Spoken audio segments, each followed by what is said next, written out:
तो महाभारत काल में छत्तीसगढ़ ये टॉपिक है हमारा। तो कहानी शुरू होती है हस्तिनापुर से। हस्तिनापुर आज की आधुनिक दिल्ली है ना। हस्तिनापुर में राजा थे शांतनु। शांतनु के भाई सत्यवती।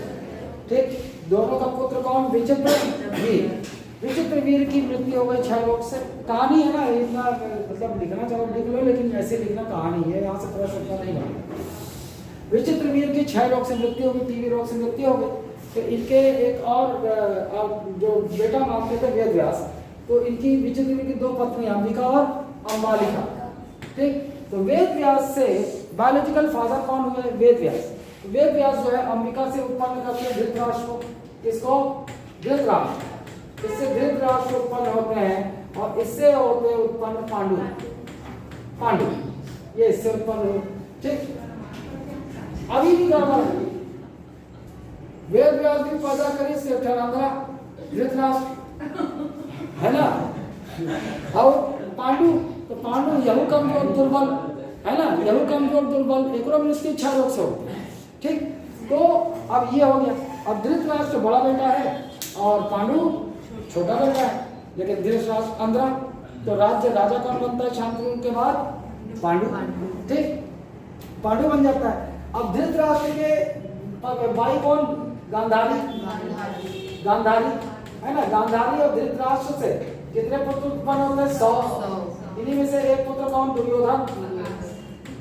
दुर्योधन और एति पांडु है ना। पांडु और पांडु के भी दो भाई, कुंती और माधवी ना कि माधवी। तो एति का है कुंती और एति माधवी। अब यहां से भी 5 कुंती से 3 युधिष्ठिर। ओकर बाद दूसरा क्रम का भाई कौन? भीम के तीसरे क्रम का भाई कौन? अर्जुन। और नकुल और सहदेव यहाँ से। नकुल और सहदेव यहाँ से। छोटा, सबसे छोटा सहदेव। एक क्रम में है युधिष्ठिर, भीम, अर्जुन, नकुल और सहदेव। अच्छा, अब यहां से कहानी शुरू होती है। अब इस क्षेत्र में ये जो छत्तीसगढ़ पहुंच है, ये छत्तीसगढ़ है ना। छत्तीसगढ़ क्षेत्र, तो इसका जो प्रमाण मिलता है वो एक ये मिलता है कि सहदेव ने युद्ध में कुछ क्षेत्र जीते थे। महाभारत काल में सहदेव ने कुछ क्षेत्र जीते थे। उसमें से ये क्षेत्र जो छत्तीसगढ़ था वो विजित क्षेत्र में था सहदेव के, और इसको कहा गया प्राक कौशल। तो महाभारत काल में ये जो छत्तीसगढ़ है, क्या नाम था इसका? प्राक कौशल। महाभारत काल में छत्तीसगढ़ का नाम प्राक कौशल। ठीक, प्राक कौशल। ठीक, वो सहदेव के विजित क्षेत्र, वो सब कहानियां हैं। ठीक, तो सहदेव ने जीता था ये क्षेत्र, और इसमें उल्लेख मिलता है कि छत्तीसगढ़ को क्या कहा गया? प्राक कौशल। और बस्तर क्षेत्र भी शामिल था। तो महाभारत काल में बस्तर क्षेत्र को कहा जाता था महाकांता।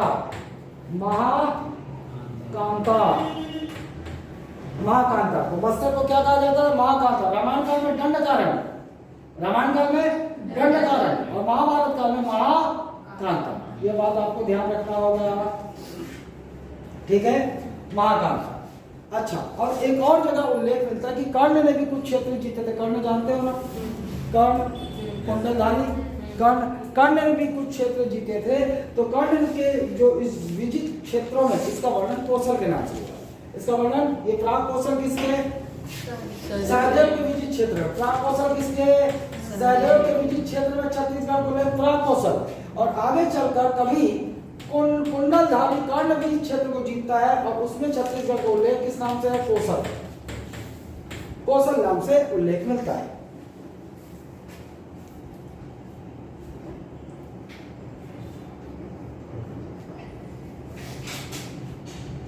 क्लियर है?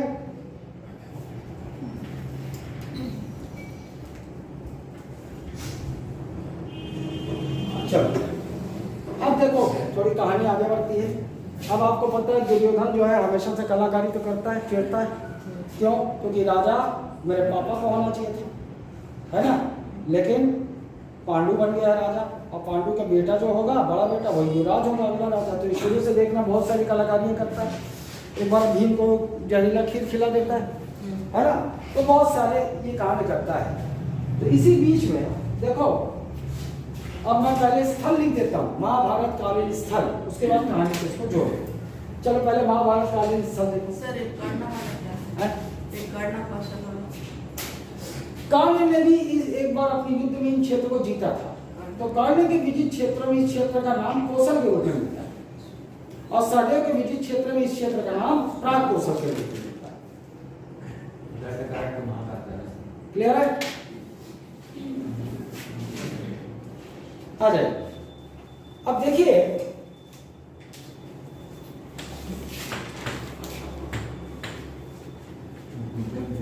एक एक क्षेत्र देखते हैं ना। यह है आपका आरंग, रायपुर का आरंग। महाभारत काल में इसको बोलते थे भांडे। भांडे, ये क्या है? आज का आरंग। अरे आज का आरंग, भांडे। ठीक, ओके। फिर यहां पर महाभारत कालीन खल्ल वाटिका, खल्ल वाटिका, और खल्ल वाटिका आज का क्या है? खल्लारी। आज का खल्लारी, आज का खल्लारी, ये ध्यान रखना आपको। और बाद एक जगह आपको देखना है, यहाँ पर यहाँ पर आपका एक जगह देखना है आपको, भीमा तालाब। भीमा तालाब महाभारत कालीन है, ये भीमा तालाब जांगीर चांपा में, भीमा तालाब। ठीक, ओकर बाद ये रतनपुर में देख लो। ठीक, रतनपुर इस महाभारत काल में कहलाता था रत्नावली पुरी, या फिर कहलाता था माणिकपुर, या फिर क्या कहलाता था? माणिकपुर। ये महाभारत कालीन स्थल आपको याद रखना है।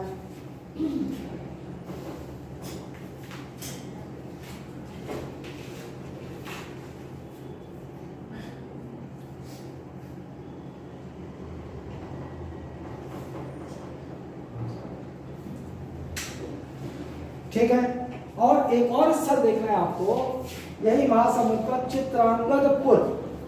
ये स्थल क्या याद रखना है आपको? चित्रांगदपुर, चित्रांगदपुर। और ये आज का क्या है? सिरपुर। आज का क्या है? सिरपुर। ये स्थल को आप लोगों को देखना है। चलिए देखते हैं। अब आपको तो पता है कि अर्जुन शुरू से दुश्मनी थी पांडवों से ना। तो होता ये है कि जब थोड़ा बड़े हो जाते हैं ना, तो ये दुर्योधन बोलते ये बल्ला जब टाइम प्रोग्राम बनाते बोलते, भाई लोग मैं आप लोगों के लिए पिकनिक का बंदोबस्त किया। पिकनिक पूरा व्यवस्था कर डाला हूँ, पिकनिक निकलना। पिकनिक निकलते हैं पांचों भाई पिकनिक मनाने आते हैं। कहाँ? खल्लवाटी का। कहाँ आते हैं? खल्लवाटी। और इधर एक ही दुर्योधन पूरा स्कीम बना के रखे, यहाँ लाख का एक घर बनाया था, लाख का महल है ना, लाख का महल। तो खल्ल वाटिका में महाभारत कालीन क्या मिलेगा आपको? लाक्षागृह। क्या मिलेगा? लाक्षागृह। अब इसी लाक्षागृह में आते हैं। अच्छा, विदुर एक उनके चाचा नहीं, विदुर है ना,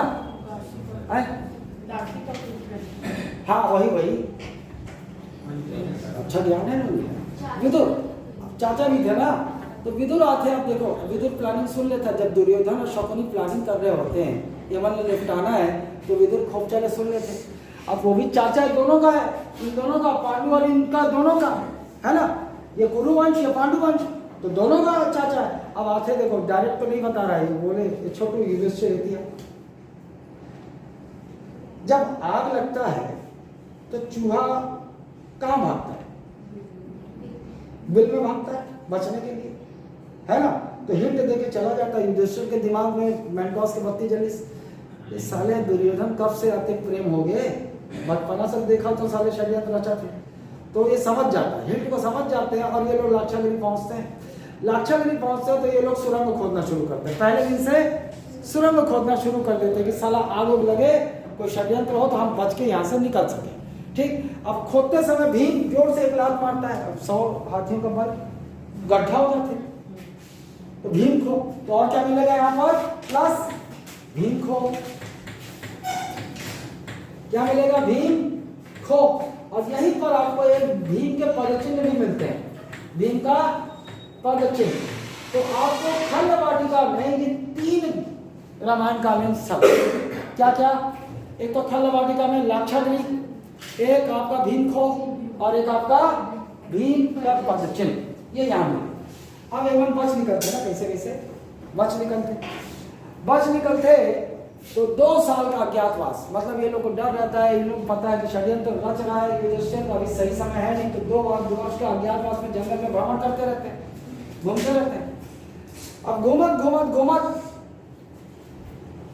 ये लोग यहाँ पहुंचे चित्रांगदपुर, सिरपुर, आज का सिरपुर पहुंचे। तो ऐसे अर्जुन सब 5 भाई वहां टहला थे, वही जानते हो कैसे सन्यासी बनकर निकले थे।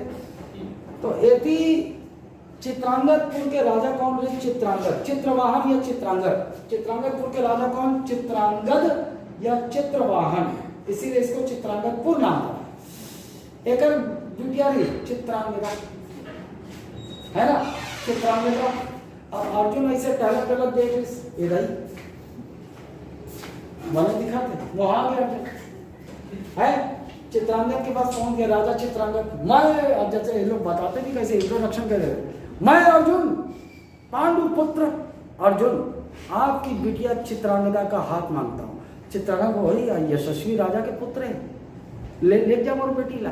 तो चित्रांगदा यहाँ पर चित्रांगद के राजा चित्रांगद की पुत्री, तो अर्जुन का चित्रांगदा के से विवाह हो जाता है, लेकिन एक शर्त रख देता है, बोलता है भैया मोर पुत्र नहीं है ना, तो चित्रांगदा और अर्जुन तुमसे जो पुत्र उत्पन्न होगा वही मेरा वारिस है, वही इस राज्य का वारिस है, तुमको यही मेरे राज्य में रुकना होगा। तो शर्त मान लेता है, बोले वैसे भी काम धाम क्या है, घूमी तो रहे जंगल, ठीक, थोड़ा सेवा भी हो जाएगा यहाँ पर, तो यही रुक जाता है। तो जैसे वो 3 वर्ष का होता है, अच्छा अब इन दोनों से चित्रांगदपुर में अर्जुन प्लस चित्रांगदा, इन दोनों के नफरत से उत्पन्न हो जाता है भब्रुवाहन। कौन? भब्रुवाहन। तो ये कौन है भब्रुवाहन? अर्जुन का और चित्रांगदा का पुत्र भब्रुवाहन, ठीक, भब्रुवाहन पैदा हो जाता है। भब्रुवाहन जैसे 3 वर्ष का होता है तो अर्जुन बोलता है अब डार्लिंग चित्रांगदा बेटा हो गया, बेटा पैदा कर दिया, तुम्हारे पिता के शर्त अनुसार बेटा मैंने पैदा कर दिया, इस राज्य का वारिस पैदा कर दिया, अब अपन निकलते हैं दूसरे की तलाश में ना, निकलते। अब इतनी विदाई लेके भैया वो बोलते हैं कि पति परमेश्वर अपना ख्याल रखिएगा, तो इतनी विदाई लेते। एक कहा सोचा थे कि इधर मोड़ से अपन प्यार करते हैं अर्जुन, लेकिन भैया राजा है वापस लौटना है तो इतनी निकलते और रास्ता में फिर से एक जगह इधर यहू आइटम बने, किस मिल जाती है कौन है ना, मिलती है कौन? उपाला, रुक जाओ उसका नाम कहाँ है,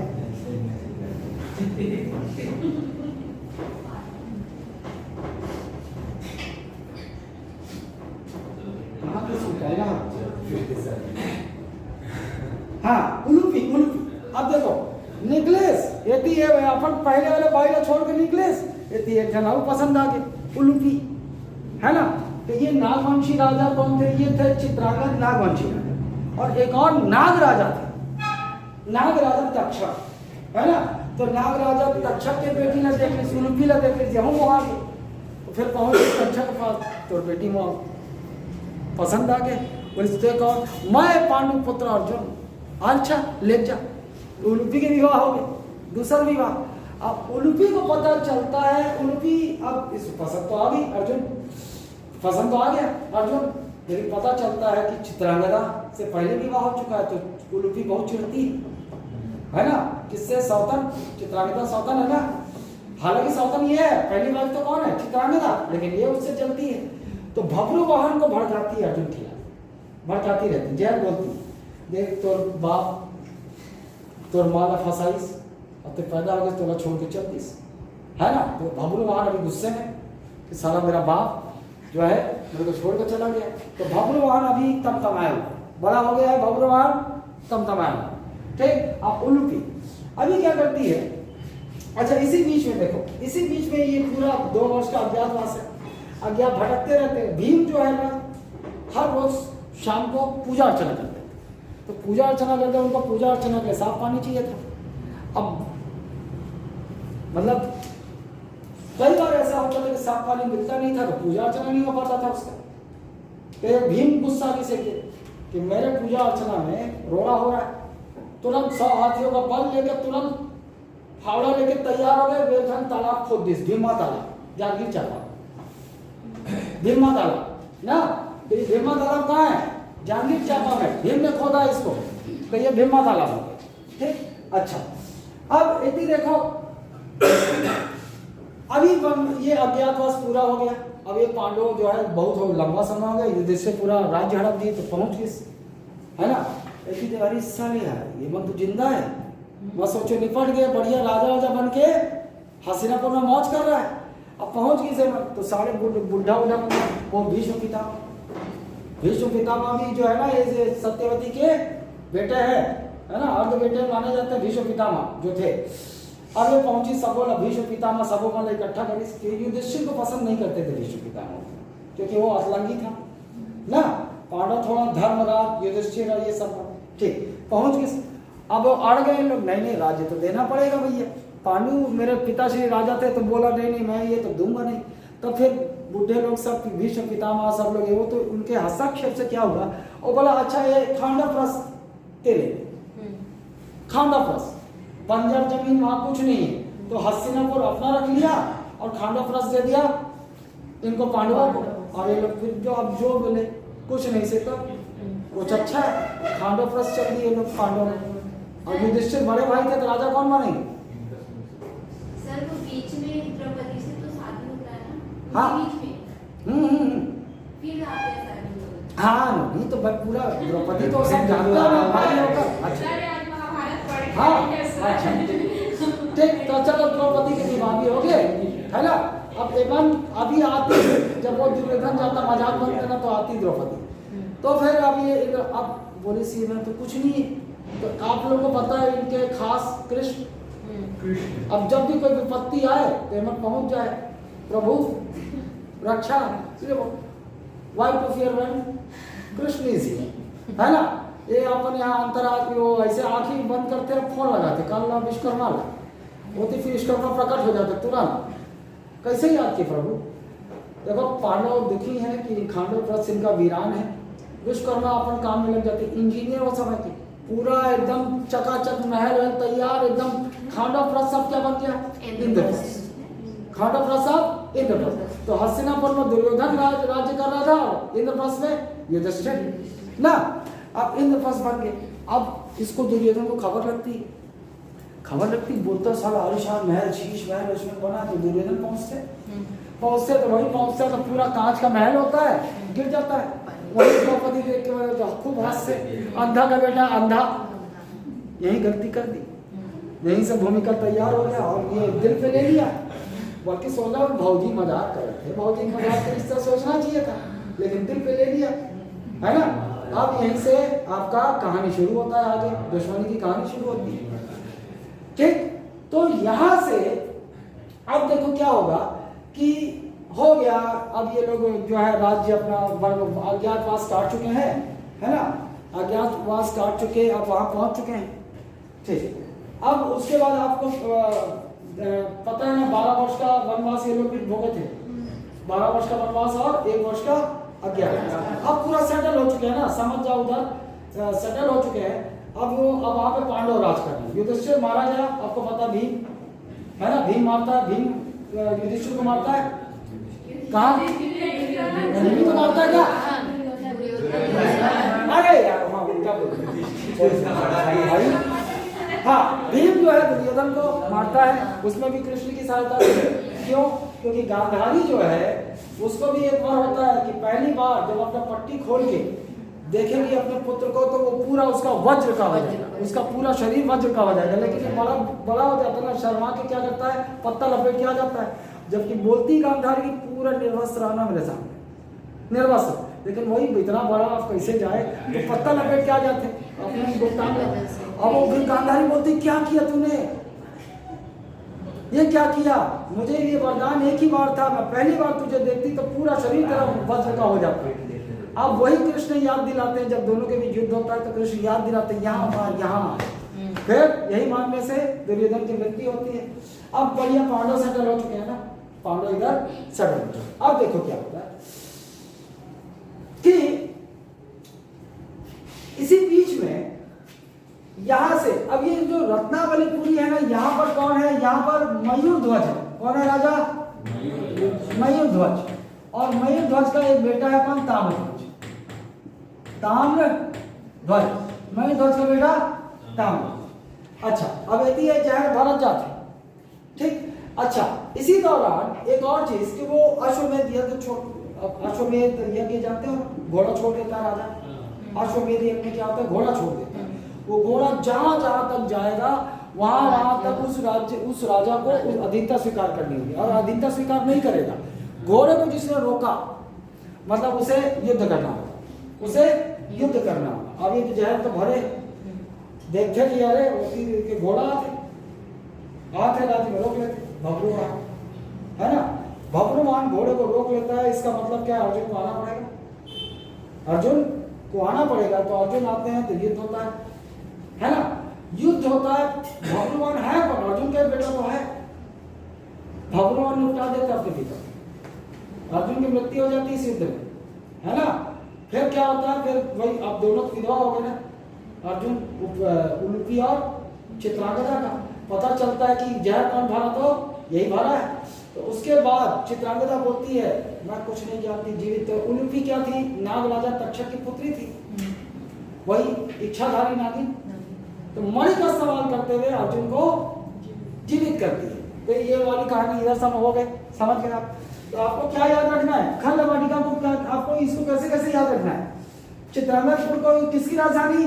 अर्जुन के पुत्र भब्रुवाहन, अर्जुन के पुत्र भब्रुवाहन, ये याद रखना है। अर्जुन के पुत्र भब्रुवाहन की राजधानी क्या थी महाभारत काल में? चित्रांगदपुर, ठीक, ये याद रखना। फिर खलवाटिका को कैसे याद रखोगे आप? खलवाटिका वो इवेंट याद होगा आपको।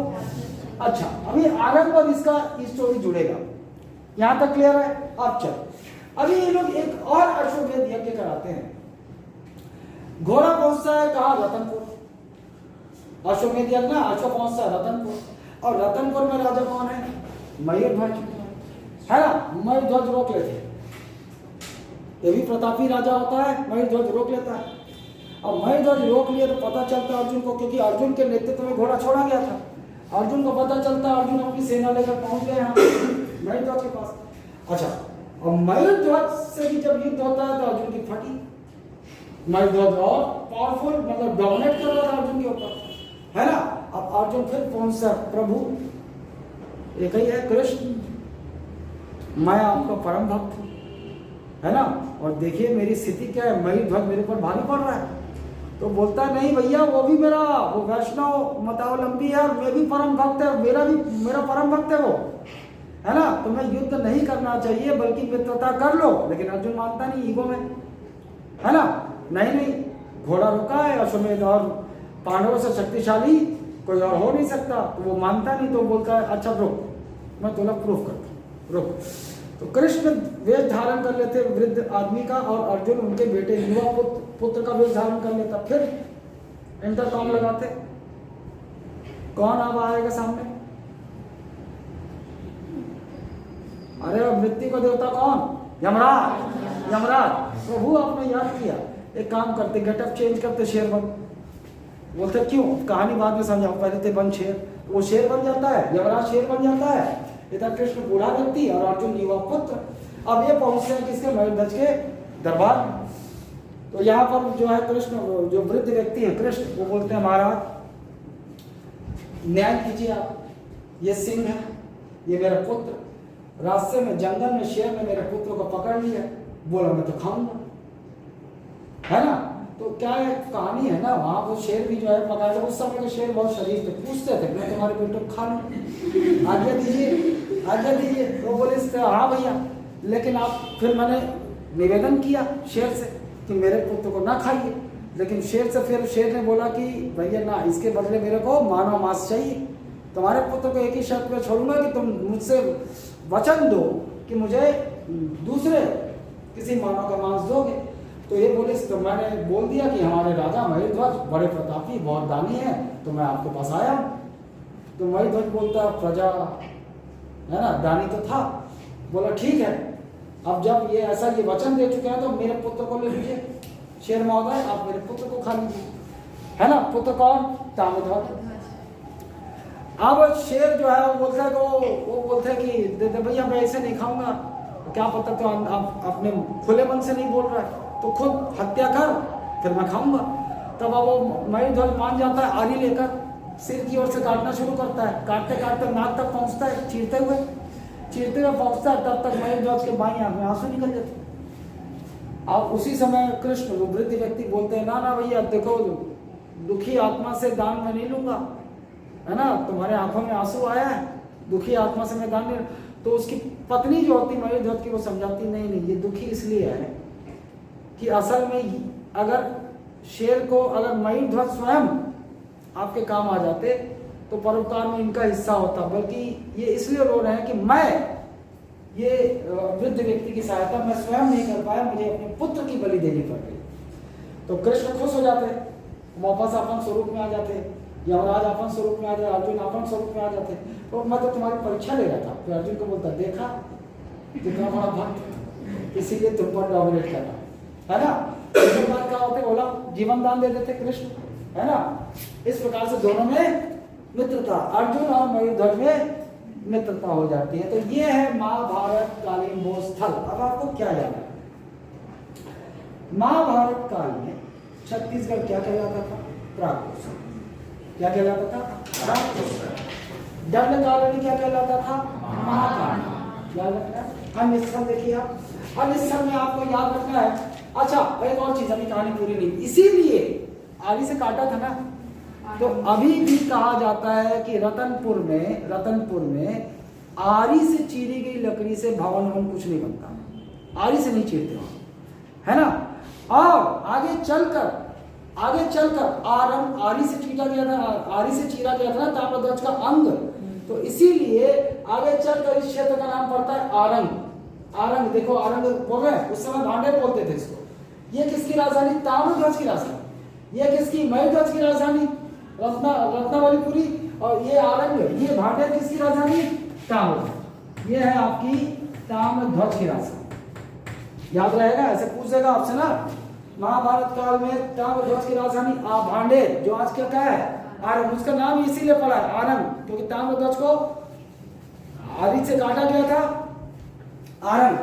ठीक, ये हो गया। और आपको पूरी कहानी तो पता लग गई, हो गया।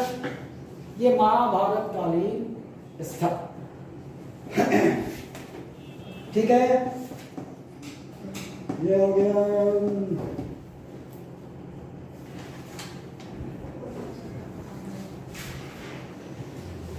और एक और चीज आप लिख लीजिए अलग से थोड़ा, कि विभिन्न कालों में रतनपुर और रायपुर को क्या क्या कहा गया।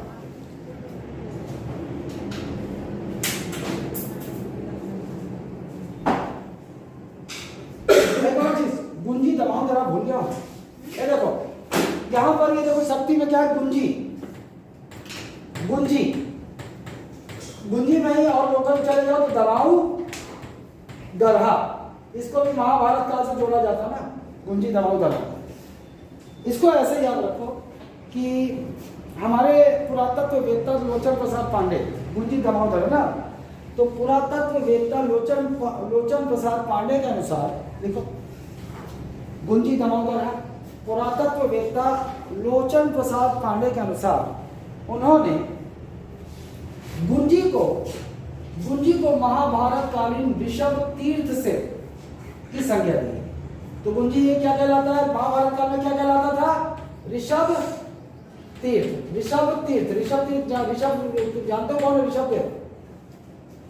पहले तीर्थंकर, जैनियों के पहले तीर्थंकर ऋषभ देव, आदिनाथ, इन्हीं को आदिनाथ कहा जाता है। ठीक, तो आपको पता है कि गुंजी जैनियों का धार्मिक स्थल है, दामोदरा ना, उनका तीर्थ माना जाता है, जैनियों का तीर्थ। तो महाभारत काल से कालीन एक जगह और क्या हो गया आपका? गुंजी दमोदरा। और महाभारत काल में क्या कहलाता था? ये ऋषभ तीर्थ। और इसकी पुष्टि किसने की है? लोचन प्रसाद पांडे, पुरातत्व छत्तीसगढ़ पुरातत्व वेत्ता लोचन प्रसाद पांडे। ठीक, एक और जानकारी लिख लो, आपको परीक्षा में बिल्कुल आ सकता है कि रतनपुर और रायपुर के अलग अलग काल में अलग अलग नाम। ये लो आगे आ जाओ, देखो एक रतनपुर हो गया और एक रायपुर और एक रायपुर, ठीक, रतनपुर और रायपुर। तो आप देखो हमारे 4 युग जानते हो आप, सतयुग, उसके बाद त्रेता, उसके बाद द्वापर, उसके बाद कलयुग, ये 4 युग। तो रतनपुर के अलग अलग पूछा जाता है ना, अलग अलग नाम है क्या, माणिकपुर, इस समय क्या नाम था, माणिकपुर, सतयुग में नाम था माणिकपुर। त्रेता कौन सा, हीरापुर, त्रेता में हीरापुर, त्रेता में हीरापुर, द्वापर में मणिपुर, मैं वहां माणिक लिख दिया था, मणिपुर है ना, मणिपुर ध्यान रखना, मणिपुर, या फिर आपको पता है क्या, रत्नावलीपुरी, और कलयुग में तो जानते ही हो रतनपुर। रायपुर को आ जाइए, रायपुर सतयुग में कहलाता था कनकपुर, सतयुग में कनकपुर, ऊपर के बाद त्रेता युग में हाटकपुर,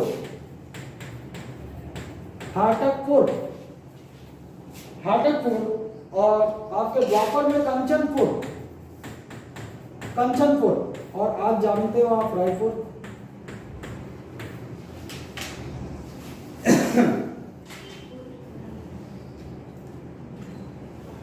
ठीक, अच्छा, अब देखो एक और चीज, महानदी भी जो देख लेते हैं। देखो ये जो महाभारत है, आपको अच्छा महाभारत के बारे में पता है, सबसे बड़ा महाकाव्य है ना, सबसे बड़ा महाकाव्य।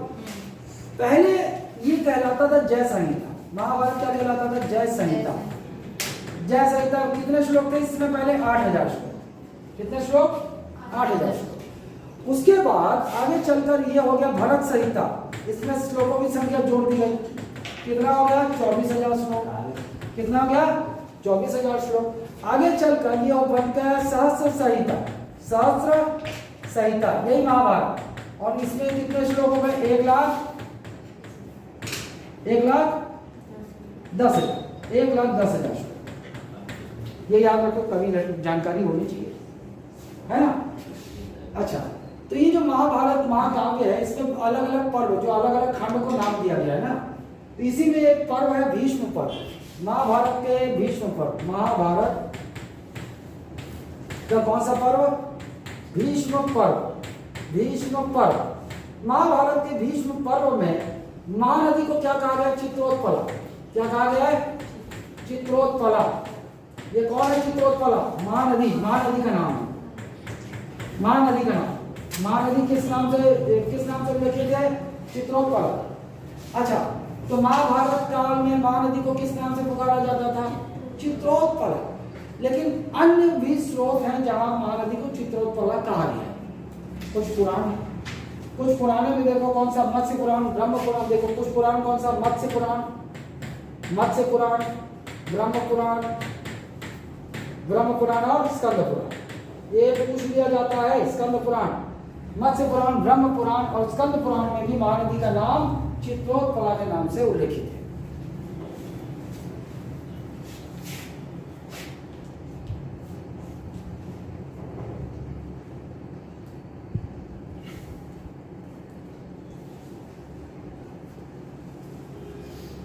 क्लियर है, चलिए। This is अरे बाप रे, ज़्यादा समय मेरे, 35 मिनट हो ही गए।